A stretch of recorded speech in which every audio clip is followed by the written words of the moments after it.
Salary ಆಗಿದೆ, ಇನ್ಮೇಲಿಂದ ಆರಾಮ್ life. ಎಲ್ಲರೂ ಆಚೆ ಹೋಗ್ಬೋದು, ಏನಾರೋ ತಿನ್ಬೋದು, ಎಷ್ಟಾದರೂ ಶಾಪಿಂಗ್ ಮಾಡ್ಬೋದು. My time is here. Bro, ಈ ವೀಕೆಂಡ್ ಫ್ರೀ ಇದೆಯಾ? ಬಾ ಆಚೆ ಹೋಗೋಣ.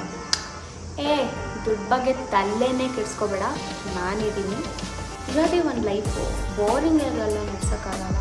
5 ಸ್ಟಾರ್ ಹೋಟೆಲ್ ಇದೆಯಲ್ಲ, ಎಲ್ಲ ಹೋಗೋಣ ಬಾ. ಅಲ್ಲ, ನನಗೆ ಅರ್ಥನೇ ಆಗ್ತಾ ಇಲ್ಲ, ನನ್ನ ದುಡ್ಡು ಎಲ್ಲ ಹೋಗ್ತಾ ಇದೆ ಅಂತ. ಈ ಕಡೆ ಶಾಪಿಂಗ್ ಮಾಡ್ತಾ ಇಲ್ಲ, ಆಚೆ ಹೋಗ್ತಾ ಇಲ್ಲ, ಯಾರಿಗೂ ದುಡ್ಡನ್ನು ಕೊಡ್ತಾ ಇಲ್ಲ. ನನ್ನ ದುಡ್ಡು ಎಲ್ಲ ಹೋಗ್ತಾ ಇದೆ, ನನಗೆ ಅರ್ಥನೇ ಆಗ್ತಾ ಇಲ್ಲ. ಹಲೋ ಹೇಳು ಬ್ರೋ. ನಾನು ಎಷ್ಟು ಸಲ ಹೇಳಿದ್ದೀನಿ ಆಚೆ ಎಲ್ಲ ಕರಿಬೇಡ, ನನ್ನ ಹತ್ರ ದುಡ್ಡಿಲ್ಲ. ಸ್ಯಾಲ್ರಿ ಬರ್ತಾ ಇದೆ, ಬಟ್ ನಂಗೆ ಗೊತ್ತಾಗ್ತಿಲ್ಲ ಏನು ದುಡ್ಡು ಹೋಗ್ತಾ ಇದೆ ಅಂತ. ಸೇವಿಂಗ್ಸ್ ಬಗ್ಗೆ ಅಂತೂ ಕೇಳಕ್ಕೆ ಹೋಗ್ಬೇಡ. ಪಾನಿಪುರಿ ತಿನ್ನೋಕ್ಕೂ ಇವಾಗ ನಂಗೆ ಯೋಚನೆ ಮಾಡೋಂಗಾಗ್ಬಿಟ್ಟಿದೆ. ಆಚೆ ಬರ್ತೀನಿ, ನೀನೇ ಪೇ ಮಾಡಬೇಕು. ನಿನ್ನ ಹತ್ರನೂ ಇಲ್ವಾ? ಓಕೆ, ನನ್ನ ಹತ್ರ ಒಂದು ಪ್ಲ್ಯಾನ್ ಇದೆ. ನಡಿ, ಯಾವುದಾದ್ರೂ ದೇವಸ್ಥಾನದ ಹತ್ರ ಹೋಗೋಣ. ಅಲ್ಲಿ ಬಾತು ಗೀತು ಕೊಡ್ತಿರ್ತಾರಲ್ಲ, ಅದನ್ನು ತಿನ್ನೋಕೋಬೇಡ, ಫ್ರೀ ಆರಾಮ್ಸೆ ತಿನ್ಬೋದು, ಚೆನ್ನಾಗೂ ಇರುತ್ತೆ. ಇಲ್ಲಿ ಡೌನಲ್ಲಿ ಹೋದ್ರೆ ಒಂದು ಸರ್ಕಲಲ್ಲಿ ದೇವಸ್ಥಾನ ಇದೆಯಲ್ಲ, ಬಾಲಿ.